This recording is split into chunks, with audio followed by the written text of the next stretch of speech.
perampingan atau penyederhanaan birokrasi ini itu sejatinya semangatnya memang salah satunya dalam rangka untuk melakukan efisiensi terhadap anggaran belanja daerah, isi belanja pegawai. Ya, efisiensi. Kenapa?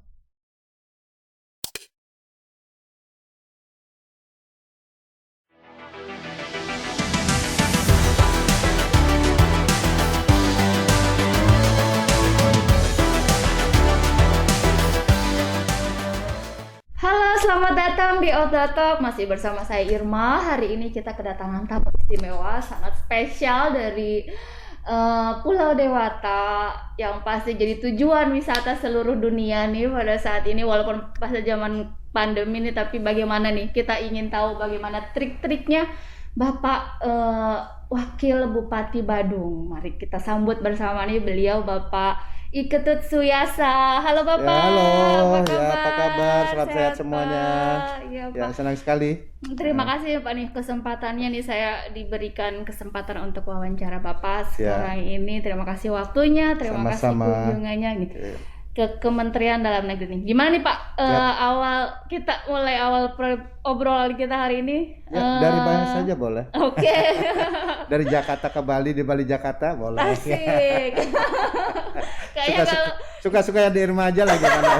Siap. Oke Pak Wakil Bupati, terima kasih nih Pak. Nih gimana nih Pak kesan-kesannya nih? Pertama kali mengunjungi Kemendagri atau sering nih Pak nih? Kemendagri udah beberapa kali juga. Dulu ketika menjadi anggota DPRD malah sering banget ke sini, hampir sebulan tuh bisa jadi 2 kali kan. Iya. Cuma sekarang aja jarang-jarang, apalagi di masa pandemi Covid gini ya. Iya, betul. Kan dilarang bepergian sering-sering juga. Betul Pak, Bapak mematuhi edaran Menteri Patuh Dalam banget. Negeri. Kalau tidak sesuatu yang penting banget gitu ya. Seperti sekarang ini penting banget nih gitu. Datang nih. Terima kasih dan terima juga di sini. Iya Bapak, terima kasih. Jadi Otonomi Daerah. Makasih itu banget. ya Pak ya. Ada keperluan apa nih Pak nih? Mengurus izin apa atau apa nih ke Kemendagri Pak? Ya, baik, hari ini saya datang ke Mendagri dalam rangka untuk mendapat informasi dan juga memprogres tentang langkah kita lakukan di daerah Pemerintahan Badung, sebagaimana juga yang diamanahkan oleh peraturan dari pemerintah pusat, Pak Presiden juga Menteri Dalam Negeri, bahwa pemerintah daerah ini sekarang kan diminta untuk melakukan penyederhanaan birokrasi. Iya. Nah, karena itu kaitan dengan itu kami datang ke sini karena kami juga sudah siap pelaksana penyederhanaan dan juga kami dalam rangka untuk pengisian jabatan-jabatan dalam birokrasi itu sendiri. Oke. Kayaknya Bapak udah tahu nih apa yang mau saya tanya nih. Langsung menyerempet ke penyederhanaan birokrasi. Dari clue pertanyaan gitu deh. Dikit-dikit ya. Siap. Oke Pak. Jadi nih, saya langsung aja nih Pak tentang penyederhanaan birokrasi nih. Kayaknya Badung nih salah satu pilot projectnya kita nih untuk dijadikan percontohan untuk daerah lain terkait birokrasi ya Pak ya. Jadi betul. Badung nih yang pasti udah ngumpulin kan Pak hasil identifikasinya ke Kementerian Dalam Negeri. Sudah selesai dan sudah mendapatkan proses persetujuan juga. Ya, wow. Karena sudah proses persetujuan itulah kami sekarang isi jabatan-jabatan itu. Oke. Waduh, di saat yang lain masih kebingungan, Pak Wakil Bupati ternyata sudah selesai, guys. Oh my God, apa luar biasa sekali. Bapak Wakil Bupati dan tentunya bekerja sama membantu Pak Bupati ya Pak untuk membangun Badung menjadi lebih baik dan lebih berjaya ke depannya. Oke Pak, saya mau tanya-tanya nih Pak nih, biar teman-teman yang lain juga tahu bagaimana sih proses tahapan penyederhanaan birokrasi di daerah ini Pak. Karena masih banyak yang bingung nih Pak. Pendapat Bapak gimana nih tentang adanya penyederhanaan birokrasi?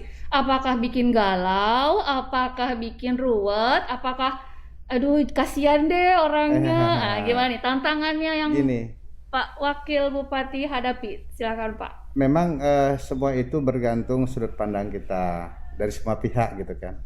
Tapi kalau kita bicara dari sisi konsepsional, sasaran tujuan dalam penyelenggaraan pemerintahan itu, yang muara akhirnya adalah demi kepentingan masyarakat, penting publik, khususnya pelayanan publik. Maka dalam konteks itu semua pihak harus siap dan harus setuju gitu. Saya katakan harus, kenapa? Karena kita diharuskan untuk mencapai sesuatu yang baik gitu kan, secara konsepsionalnya gitu. Tetapi memang kalau ada pihak berpikiran, terutama di jajaran aparatur ASN. kita ya yang berpikir jabatan, Iya. terus tidak memahami arah dan tujuannya, apa dan bagaimana sasaran yang dicapai, kemudian apa spesialisasi manfaat yang dia dapatkan, tanpa di dalamnya itu ya memang program dari pemerintah pusat untuk melakukan perampingan birokrasi ini ya, ini program ngeri-ngeri sedap buat mereka Iya, gitu kan, betul, ngeri-ngeri Pak. sedap ya. Ngerinya bagi yang kehilangan jabatan. Karena dalam penyerahan birokrasi ini kan mengurangi adanya eselon ring itu. Iya. Itu eselon 3-nya tidak ada, Eselon eselon 4-nya tidak iya. ada kan itu. Jadi ini yang sekarang sudah biasa merasa diri menjabat gitu kan, dalam struktural ini tidak menjabat ini ya psikologisnya ada. Tapi di sisi lain kan ada muara yang lebih bermanfaat buat mereka. Nah, kalau mereka itu mau berpikir seimbang dari konsepsional yang tadi saya katakan ini bermanfaat buat masyarakat, justru juga buat ASN dalam hal berkarir, dalam percepat juga ini sangat bermanfaat. Sekarang bergantung pada mereka secara individu, sejauh mana mereka itu bisa memanfaatkan keahliannya, kapasitasnya, dan profesionalismenya dibarengi dengan disiplin, semangat, dan tanggung jawab. Kan itu.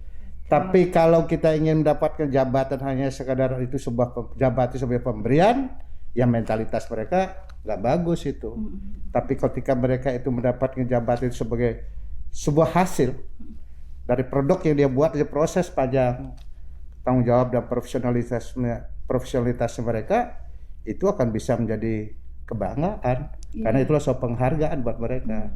Nah, sekarang tinggal kita sekarang mengajak pada aparatur kita, ayo kita berpikir profesional dan proporsional, itu kan? Oke, ya. Barangkali begitu ya. Waduh, keren nih. Ternyata kuncinya kerangka konseptualnya nih yang harus dipahami. Luar biasa Pak Wakil Bupati, pemahamannya. Perlu saya informasikan dulu nih teman-teman, Pak Wakil Bupati ini bukan orang baru ternyata. Beliau ini sudah lama malang melintang berkecimpung di dunia pemerintahan. Dari lahir kayak ini udah jadi guru nih Pak ya. Nah, jadi beliau ini dari guru nih. Jadi semangat nih untuk teman-teman lain Pak, siapapun asal kita mau berusaha ya Pak ya, bisa menjadi kebanggaan keluarga, masyarakat, bangsa dan negara nih. Kayak contoh Pak Wakil Bupati pada hari ini tuh saya sangat kagum nih dengan profil beliau nih. Diawali dari sebagai guru, lalu terpilih. Ternyata dia udah berbakat menjadi kepala desa, sebelumnya udah berbakat menjadi seorang pemimpin ya Pak ya. Nah setelah itu jadi wakil ketua DPRD selama 3 periode berturut-turut ya Pak ya. Lanjut dipercaya sama masyarakat Badung dan puji Tuhannya 2 periode nih Pak ya. 2 periode terpilih kembali. Alhamdulillah, luar biasa Pak. Semoga kedepannya masih terus nih Pak, tetap semangat walaupun sudah periode yang kedua nih, malah harus makin berlari ya Pak ya. Harus tambah kencang. Oke, siap. Tidak ada istilah kendor nih. Oke, nah masih soal penyederhanaan birokrasi Pak, masih banyak sekali yang mau saya tahu nih di Badung. Tahapannya bagaimana nih Pak di Badung yang membuat penyederhanaan birokrasi ini bukan satu momok yang menakutkan, bukan sesuatu hal yang harus ditakuti. Tahapan-tahapan seperti apa sih yang Bapak berikan guidance ke teman-teman perangkat daerah untuk menyampaikan ke ASN sehingga mereka tidak khawatir gitu loh Pak? Siap. Tentu segala sesuatu sebelum kita mengambil sesuatu mulai dari konsep dan pola, pasti yang kita lakukan adalah ada proses prakondisioning di awal kepada jajaran ASN kita. Kami kita tahu bahwa ini akan berpengaruh pada mentalitas dan psikologis mereka. Betul. Karena itu pada kondisi prakondisioning kita lakukan seperti upaya sosialisasi dan mengedukasi juga pada mereka. Nah itu. Sehingga dengan sosialisasi dan mengedukasi pada mereka sudah ada pemahaman dan menjadikan kesiapan psikologis mereka dan mentalitas mereka. Sebab kalau mereka juga tidak siap secara mentalitas dan psikologisnya, seperti ada upaya tekanan dan keterpaksaan mereka untuk menerima itu, ini juga tidak bagus buat kita ke depan. Karena itu preconditioning ini harus bagus kita lakukan. Maka itu harus ada komunikasi efektif. Nah, ini istilah saya, ya, komunikasi efektif dengan cara melakukan sosialisasi dan mengedukasi ASN. Nah, setelah itu baru kita bicara tentang teknis, operasional, dan tahap-tahapan itu. Nah, dalam perjalanan ini akan ada terjadi satu seperti konflik of interest, ya, seperti kepentingan akan ada karena apa? Karena akan di situ ada tahapan dalam menentukan kelas jabatan itu. Iya, betul Pak. Di situ yang paling peliknya kita ada pada ASN. Maaf saja ketika belum ada begini, dia diberikan satu tugas tertentu, dia nolak, dia hindari, gitu kan? Cari yang gampang-gampang, gitu kan? Tidak mau yang teknis, nggak mau yang banyak ke lapangan, gitu misalnya. Tidak mau yang banyak risiko, tidak mau pada pekerjaan banyak bebannya, gitu kan? Nah sekarang setelah ada kelas jabatan itu kan ada skornya. Nah mereka memandang loh eselon saya kesama ini kok sekarang ini kelas saya di sini. Nah gitu baru dia sadari gitu. Dia sadari bahwa sesuatu itu ada penilaian yang memang ada parameternya jelas dan terukur. Di saat sekarang itu baru dia menyesali. Gitu. Di sini harus kita jaga mereka lagi gitu kan. Di peniknya sebagian besar di sini. Katakanlah misalkan jangankan pejabat yang jabatan struktural. Seorang sopir aja antara sopir yang di sopir di perkantoran, sekretariat dan sopir pemadam kebakaran ini kan nggak bisa kita samakan mereka. Ya kan? Betul, jadi kalau orang yang di sopir pemadam kebakaran kita samakan dengan sopir biasa, dia memiliki risiko. Satu dia kecepatan, dan dia juga adalah kendaraan yang pada saat satu kejadian. Nah, orang di sekretariat dia tenang-tenang saja, dia bisa menikmati AC juga, kadang-kadang bisa dia bermain tenis meja di tempatnya mereka, di poolnya mereka. Apakah ini bisa lebih besar daripada mereka? Ini kan semacam ini, ya. Karena itulah penik-peniknya sebagian besar kita di sini. Jujur saja yang paling klimaks dari segalanya itu dalam proses ini adalah penentuan kelas jabatan. Karena di situ juga bersangkutan dengan ya peroleh mereka. Uang. Di situ intinya. Ini luar biasa Pak penjelasannya. 3 poin penting yang harus kita catat nih, bagaimana cara tahapannya adalah mensosialisasi dan mengedukasi. Lalu dengan cara seperti apa? Dengan komunikasi yang efektif. Betul nggak Pak? Betul. Harus komunikasi efektif. Jadi memang itu ngomongnya mudah ya Pak, komunikasi efektif, tapi pelaksanaannya itu berdarah-darah nih Pak Wakil Bupati untuk sampai pada tahap seperti ini Pak. Boleh butuh tahu pendekatan personal, gitu, butuh pengenalan kejiwaan dari masing-masing. Iya Pak, tips-tipsnya Pak, bagaimana cara melakukan komunikasi alhamdulillah efektif, saya pribadi yang membantu tugas Pak Bupati juga soal ini, ilmu guru saya ada. Karena saya juga ada ilmu psikologis, jadi aspek-aspek itu sedikit banyak saya kuasai gitu kan, sehingga untuk membuat orang mudah mengerti dan menjaga merawat kejiwaannya, mentalitasnya, ya adalah dikit ilmu-ilmu semacam itu gitu kan. Luar biasa. Alhamdulillah juga itu ilmu guru itu juga sangat membantu saya dalam pekerjaan. Oke, iya betul ya Bapak, karena pernah jadi guru juga, jadi sudah biasa cara transfer knowledge bagaimana ya Pak ya, jadi tahu lah bagaimana mengedukasinya. Itu poin yang beberapa kali Bapak sampaikan nih, sosialisasi dan edukasi tadi saya ingat itu Pak. Berarti memang penting ya Pak, penting edukasi banget, itu memang sangat penting. Oke Pak, dalam tahapan ini nih kita nih tahunya udah jadi nih Badung kan, lalu dalamnya kendalanya apa aja nih Pak? Apakah ada gejolak, apakah ada perlawanan saya nggak mau, saya protes sana sini, atau untuk Badung bagaimana nih Pak? Alhamdulillah hal-hal yang sifatnya prinsip dan frontal tidak terjadi. Tetapi kalau misalkan ada pertanyaan-pertanyaan mengapa saya begini, mengapa dia itu begitu, itu ya pasti akan terjadi. Tapi dalam hal bagaimanapun kita ini sebagai pimpinan dalam sebuah organik itu, keputusan itu harus kita ambil. Dan kemudian kita harus juga sadari bahwa tidak ada satu keputusan pun ini akan bisa memuaskan semua pihak. Betul. Gitu. Ya. Yang penting adalah dasar kita adalah sudah sesuai aturan, alurnya sudah kita lakukan, dan pada proporsinya juga sudah kita tentukan. Jadi kembali pada istilah kita tadi, kita tidak bisa memuasai semua pihak, dan kemudian keputusan harus kita ambil. Yang penting kita pada konsep dasar yang tadi saya katakan itu harus kita pegang teguh itu. Luar biasa Bapak. Saya kagum beneran loh sama Bapak nih. Jarang-jarang loh kepala daerah sampai tahu bagaimana menentukan kelas jabatannya. Tadi Bapak udah masuk, udah paham banget nih birokrasi di dalam ya kan. Jadi tahu psikisnya PNS di ASN ini gimana gitu ya Pak. Jadi Bapak paham, karena dulu Bapak juga PNS juga berarti ya Pak ya. Jadi udah mengalami langsung juga. Jadi ketika menjadi kepala daerah pun apalagi sudah dipercaya selama 2 periode berturut-turut, berarti masyarakat puas dengan kinerja Bapak nih Pak nih. Alhamdulillah. Boleh tahu nggak Pak? Saya asungkare gitu. Asungkare itu alhamdulillah. Oh, asungkare. Oke, puji Tuhan, alhamdulillah asungkare. Gitu ya. Oke, iya ya Pak ya. Semoga tetap berjaya lah untuk Badung nih di bawah kepemimpinan Bapak. Boleh tahu Pak nih tahapan tips-tipsnya nih untuk jadi kepala daerah yang disayangi rakyatnya sampai 2 kali periode ini kan nggak mudah ya Pak. Betul. Untuk 2 kali mudah. Apalagi ini satu tim ya dengan Pak Bupati. Luar biasa nih, bagaimana nih Pak tips-tipsnya untuk daerah lain biar solid juga untuk membangun daerahnya. Ya, kalau bilang tipsnya sederhana, mudah diucapkan, tapi memang dalam tataran pelaksanaannya susah.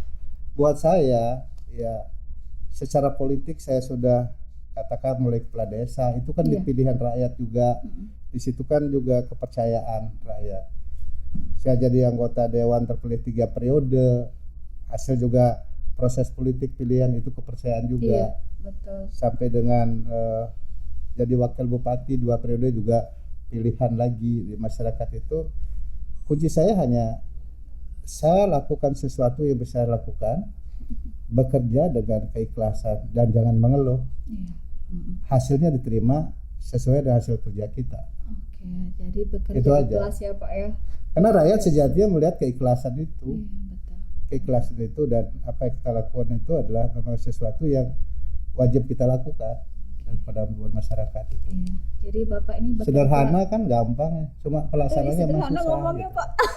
Bapak ini bekerja dari hati, kelak pun akan sampai ke hati masyarakat ya Pak ya. Karena sejatinya menurut saya itu selain bekerja dengan keikhlasan itu, pekerjaan yang paling susah itu apa? Apa tuh Pak? Mengalahkan diri sendiri. Oh iya.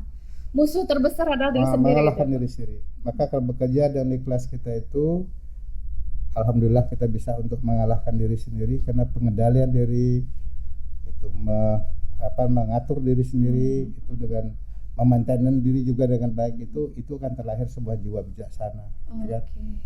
Iya. Barangkali begitu dah. Oh, itu ilmu sederhananya sekali Pak. Itu nggak sederhana. Tapi sederhana dalam sih sebenarnya. Dalam sekali nih Pak. Kita kayak udah masuk tahapan filsuf nih Pak di sekarang. Gitu sedikit gitu lah. Iya. Tapi itu penting apa sebagai akar pola pikir kita kan Pak, sebagai cara kita. Itu dasar kejiwaan. Iya betul. Dasar kejiwaan. Yang itu kan direfleksikan dengan perbuatan kita sehari-hari ya Pak ya. Oke Pak, selanjutnya nih Pak, saya mau tahu nih, di Badung ini kan lagi ada krisis ekonomi ya Pak ya. Banget. Sampai berapa, 60 Bali minus 9. Dengan minus adanya 9 pandemi sekarang ini. Iya, dengan adanya pandemi ini Bali ya. Pandemi ini sangat mengguncang terutama perekonomian Bali yang dulunya Bali paling terasa. Iya, bagaimana nih Pak cara Bapak nih, pasti kan kerja kerasnya lebih-lebih nih untuk meningkatkan daya investor datang, daya turis datang, itu bagaimana nih? Kemampuan kita untuk pengendalian pendapatan daerah ya gitu ya. Betul. Jadi memang di masa pandemi ini Bali secara umum ya sebagai daerah provinsi yang paling tajam ya, paling tajam dari dampaknya secara ekonomi. Iya. Sempat sampai di minus 12 dan sekarang sampai minus 9. Iya, ya. Semakin baik ya Pak, mudah-mudahan. Mudah-mudahan ini juga semakin baik kondisinya. Saya di Kabupaten Badung sebagai daerah yang memang 75% itu adalah dari sektor pariwisata. Wisata ya. Dan dari sisi pendapatan kita sekarang ini juga turunnya sampai 60%. Nah tentu sangat terasa banget dari sisi pendapatan. Maka butuh satu strategi khusus dan upaya-upaya khusus bagaimana kita masih bisa konsisten di dalam penyelenggaraan pemerintahan. Kedatipun kita tidak akan mampu menyelenggarakan pemerintahan, pembangunan kemasyarakatan itu secara full power seperti yang dulu. Nah, demikian sebagai upaya kami untuk mengendalikan kemampuan kapasitas fiskal kita di pendapatan asli daerah ini di Bandung ini harus benar-benar kita lakukan secara optimal. Jadi upaya intensifikasi terhadap sumber pendapatan daerah ini harus kita lakukan benar-benar. Tetapi di balik itu juga bagaimana juga tidak terkesan kita untuk memaksa orang lain yang sebenarnya sekarang serba susah, gitu. Jadi ketekunan itu kami lakukan lebih, kegigihan itu kami lakukan lebih, kedisiplinan kami lakukan lebih, gitu ya. Daya dan kemudian juga pengorbanan itu juga lebih. Dari siapa? Dari segi waktu, dan pemikiran, beban psikologis. Ini kita jaga bersama-sama dan jajaran. Gitu. Apalagi kami Bandung kan sebagai daerah yang dari segi hitungan pusat kapasitas fiskal yang dihitung oleh pemerintah pusat, Menteri Keuangan itu kan kami diposisikan sebagai daerah yang sebelumnya mandiri, setelah fiskal kami negatif sehingga dana perimbangan kami sangat sedikit, dana DAU. Sehingga sekarang ini juga menjadi beban banget buat kami. Beban banget buat kami karena kami tidak diberikan tambahan DAU. Akan sangat berbeda ketika misalnya pada masa pandemi sekarang ini ya DAU kami juga disesuaikan sesuai dengan kebutuhan kami. Nah, artinya ketika masa pandemi kami tidak diberikan tambahan DAU, kemudian pendapatan asli daerah kami turun tajam, dibebani juga kami harus pendapatan asli daerah bayar pegawai ini, berarti kan ada aspek lain kami ke masyarakat dan pembangunan itu kami sangat berkurang, gitu. Karena itulah kami sangat berharap ada kebijakan khusus juga buat dari pemerintah pusat untuk kami di Bandung agar ada penyesuaian DAU kami lah dalam kondisi begini. Kalau nanti sudah normal kayak dulu lagi, tentu kami juga akan sangat kembali pada konsep kemandirian itu, dan kami sadar dan paham betul bahwa dana pusat itu kan dana penyeimbang prinsipnya. Nah, sekarang ketika kami itu turun, terjal, tidak ada pendapatan daerah, ya logikanya karena pusat itu dana sebagai penyeimbang, ya tolong imbangkan juga dana kami, kan gitu kan logikanya. Siap. Jadi itu langsung konsepnya. Bisa langsung disampaikan juga nih pesannya nih Pak ya. Gitu, tolong sampaikan juga. Bisa tersampaikan juga nih langsung pesan Gitu. Pak Wakil Bupati ini. Tapi Pak, kaitan dengan penyederhanaan birokrasi dengan kondisi krisis sekarang ini gimana nih Pak? Apakah bisa tetap disejalankan, bagaimana cara Bapak nih mengatasi, meningkatkan pertumbuhan ekonomi yang sedang anjlok, tapi satu sisi Bapak juga diharuskan untuk merampingkan birokrasi yang ada di Bandung. Ini bagaimana nih Pak tahapannya, langkah-langkah Bapak nih untuk bisa mengefisienkan langkahnya lebih cepat? Perampingan atau penyederhanaan birokrasi ini itu sejatinya semangatnya memang salah satu dalam rangka untuk melakukan efisiensi terhadap anggaran belanja daerah, isi belanja pegawai. Efisiensi. Kenapa? Karena semakin disederhanakan birokrasinya, kemudian semakin dipangkas adanya jenjang-jenjang eselon ini, berarti kan ada beban-beban tunjangan-tunjangan itu juga berkurang, dan itu lumayan. Itu artinya orientasi kita adalah orientasi bagaimana uang yang kita dapatkan juga masyarakat itu sebesar-besarnya juga untuk masyarakat, tidak untuk kita pergunakan untuk lebih dominan kepada untuk memberikan pendapat orang jabatan-jabatan semacam itu. Mumpung sekarang pandemi juga kan gitu kan, langsung juga itu kan mengurangi beban juga akhirnya gitu kan.